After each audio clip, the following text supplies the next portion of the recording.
Hotel की रसोई में निरीक्षण करने आई महिला सीईओ ने देखा कि हर आलू पर दिल का स्टिकर चिपका हुआ था। यह देखकर वह चौंक गई, क्योंकि बचपन में वह भी ऐसा करती थी ताकि वे औरों से ज्यादा सुंदर लगे और उनके पिता उन्हें जल्दी बेच सके। लेकिन उनकी इस समझदारी से उनकी बड़ी बहन को जलन होने लगी। इसलिए अगले दिन बड़ी बहन ने छोटी बहन को मकई के खेत में ले जाकर उसे मानव तस्करों से बेच दिया और उस पैसे से एक नई फूलदार ड्रेस खरीदी। परंतु जब उसके पिता काम से लौटे और छोटी बेटी के बारे में पूछा तो बड़ी बेटी ने झूठ बोला कि वह बाहर खेल रही है। परंतु पिता को यह बात अजीब लगी, क्योंकि उनकी छोटी बेटी बचपन से ही समझदार और बुद्धिमान थी और वह समय पर घर आ जाती थी। इसलिए पिता अपनी कमजोर टांगों के बावजूद उसे ढूंढने निकल पड़े और रात भर ढूंढने के बावजूद भी बेटी का कोई पता नहीं चला और देखते ही देखते 10 साल बीत गया। इसलिए छोटी बेटी को खोने के गम में पिता ने बड़ी बेटी पर सारा ध्यान देना शुरू कर दिया। बड़ी बेटी को खूनदान के बदले मिलने वाली ब्रेड बहुत पसंद थी, इसलिए पिता रोज खून देकर उसके लिए ब्रेड लाते थे। यहाँ तक कि उसकी शादी के लिए 50 लाख रुपए जुटाने के खातिर घर का सारा सामान तक बेच दिया था। पिता ने अपनी बड़ी बेटी की शादी की खातिर 50 लाख रुपए का दहेज जुटाने के लिए अपना सब कुछ बेच दिया। लेकिन जब वह अपनी बड़ी बेटी से मिलने शहर गए तो बड़ी बेटी ने तिरस्कार भरे शब्दों से पिता का दिल तोड़ दिया और उन्हें घर जाने को कहने लगी। पर फिर भी पिता ने अपनी बेटी को घर से लाए हुए आलू और अंडे देने की कोशिश करने लगे, पर उसने ये कहकर उन्हें लेने से मना कर दिया कि शहर में सब कुछ मिल जाता है। और जब वे दोनों टोकरी के लिए खींचातानी कर रहे थे तभी उसकी बेटी का विदेशी बॉयफ्रेंड वहाँ आ गया। बेटी ने घबराकर तुरंत टोकरी छोड़ दी और प्रेमी की ओर बढ़ गई। पिता यह सब देखकर बेहद दुखी हो गए और जमीन पर गिरे आलू और अंडे साफ करने लगे। और इस घटना ने उसे अपनी छोटी बेटी की याद दिला दी जो बचपन में उससे बिछड़ गई थी। पर उन्हें क्या पता था कि उनकी छोटी बेटी को एक अमीर परिवार ने गोद ले लिया था और वह बड़ी होकर एक अरबपति कंपनी की सीईओ बन गई। लेकिन उसने अपने असली माता पिता को कभी नहीं भुलाया। और एक दिन जब वह अपनी होटल का निरीक्षण कर रही थी तो उसने आलू देखे जिन पर गांव के विशेष स्टिकर लगे थे। इसलिए उसने तुरंत मैनेजर से पूछा कि ये आलू कहाँ से आए हैं। मैनेजर ने बताया कि ये एक बुजुर्ग व्यक्ति ने दिए थे जो अभी कुछ दूर ही गए होंगे। यह सुनकर वह तुरंत बाहर भागी, किंतु उसी समय बड़ी बेटी अपने बॉयफ्रेंड और उसके परिवार के साथ शादी की बातें कर रही थी। बड़ी बेटी जो अपने बॉयफ्रेंड और उसके परिवार के साथ शादी की बातें कर रही थी। और पिता ने जब बेटी की आवाज सुनी तो वे उस कमरे में चले गए, परंतु बड़ी बेटी उन्हें देखकर घबरा गई। और पिता ने पूछा, बेटी क्या ये वही विदेशी लड़का है जिसके बारे में तुमने बताया था? ये सुनकर बेटी और भी डर गई, इसलिए उसने पास रखी शराब की बोतल उठाई और पिता पर फेंक दी। इससे पहले कि पिता कुछ समझ पाते, लड़के की माँ ने ताना मारते हुए कहा, तुम्हारा देश वाकई कितना पिछड़ा हुआ है, जहाँ एक भिखारी भी 5 स्टार होटल में घुस जाते हैं। इसलिए बेटी ने तुरंत होटल के मैनेजर को बुलाया और पिता को होटल से बाहर निकालने को कहा। यह सुनकर उसके प्रेमी ने गुस्से में पिता को धक्का देकर कहा, इसे यहाँ से तुरंत बाहर निकालो, क्योंकि इसने मेरी मंगेतर को डरा दिया है। अगर ऐसा दोबारा हुआ तो मैं होटल के खिलाफ कंप्लेन करूंगा। इसलिए पिता को मजबूरन वहाँ से बाहर जाना पड़ा। और इस घटना ने पिता का दिल तोड़ दिया, क्योंकि जिस बेटी के लिए पिता ने अपना सब कुछ बेच दिया, आज वही बेटी अपने पिता को पहचानने से इनकार कर रही थी। वहीं दूसरी तरफ छोटी बेटी जो अपने पिता को ढूंढ ढूंढ कर परेशान हो चुकी थी, लेकिन बाहर निकलते वक्त अचानक उसका पैर मुड़ गया और वह गिरने वाली थी कि अचानक पिता ने उसे बचा लिया।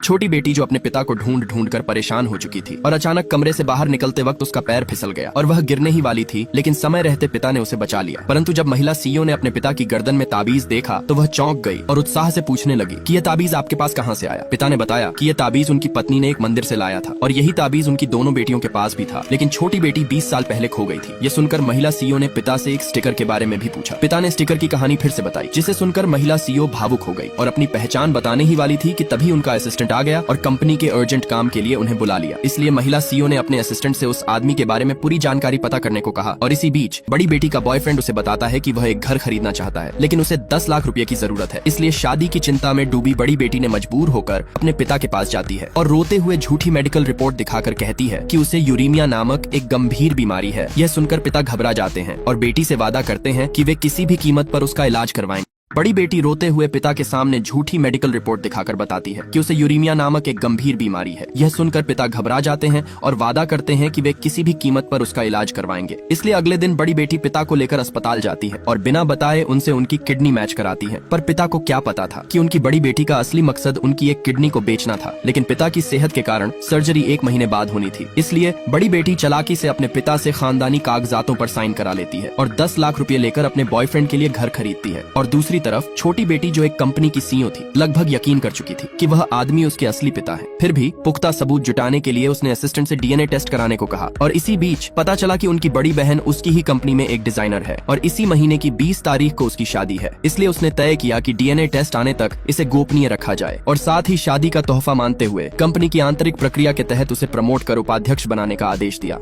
छोटी बहन ने बड़ी बहन को शादी का तोहफा मानते हुए कंपनी की आंतरिक प्रक्रिया के तहत उसे प्रमोट कर उपाध्यक्ष बनाने का आदेश दिया, क्योंकि उसकी बड़ी बहन उनकी ही कंपनी में एक डिजाइनर थी और इसी महीने की 20 तारीख को उसका शादी था। परंतु पिता ने जब अचानक बड़ी बेटी की शादी का पोस्टर देखा तो वह चौंक गए। इसलिए पिता ने मैनेजर से तुरंत एक सूट उधार लिया और उसे पहनकर अपनी बेटी की शादी में शामिल हो गए। लेकिन जैसे ही वे अंदर पहुंचे तो उन्होंने देखा कि उनकी बड़ी बेटी, जिसने कभी अपने पिता के सामने सिर नहीं झुकाया था, आज वह ससुराल वालों के सामने झुककर प्रणाम कर रही थी और सभी लोग उसकी प्रशंसा कर रहे थे। यह देखकर पिता को बहुत बुरा लगा और इधर छोटी बेटी भी अपने असिस्टेंट के साथ होटल के बाहर आ चुकी थी। तभी शादी के मंच पर बेटी ने कहा, आज मैं एक खास व्यक्ति को धन्यवाद देना चाहती हूँ और वह है मेरे पिता, क्योंकि बचपन में जब मैं बीमार रहती थी तो वह मुझे डॉक्टर के पास ले जाते थे और जब मैं खाने के लिए जिद करती तो वह मुझे खूनदान के बदले ब्रेड ला कर देते थे। और आज मैं आपकी बेटी से एक पत्नी बनने जा रही हूँ, इसलिए पापा मैं चाहती हूँ कि आप मंच पर आएं और इस खास पल को मेरे साथ साझा करें। यह सुन मंच पर मौजूद सभी लोगों ने बेटी के पिता की तारीफ करने लगे, परंतु तभी पिता ने कुछ ऐसा देखा कि पूरी सच्चाई सामने आ गई। यह सुन मंच पर मौजूद सभी लोगों ने बेटी के पिता की तारीफ करने लगे, परंतु तभी पिता ने कुछ ऐसा देखा कि पूरी सच्चाई सामने आ गई, क्योंकि बड़ी बेटी ने जिस पिता को मंच पर बुलाया था वह उसके असली पिता नहीं थे। इसलिए यह सब देखकर छोटी बेटी और बर्दाश्त नहीं कर सकी और वह आगे बढ़ी, परंतु असिस्टेंट ने उसे रोक लिया और डीएनए टेस्ट आने तक उन्हें इंतजार करने को कहा। परंतु गुस्से में पिता ने बेटी से कहा कि वह आदमी नहीं बल्कि मैं तुम्हारा असली पिता हूँ। और यह सुनकर बड़ी बेटी घबरा गई, इसलिए गुस्से में उसके प्रेमी ने पिता को धक्का देकर नीचे गिरा दिया और सबूत की मांग करने लगा। और पिता ने जब सबूत के तौर पर खानदानी कागजात पर हुए बड़ी बेटी के हस्ताक्षर को दिखाया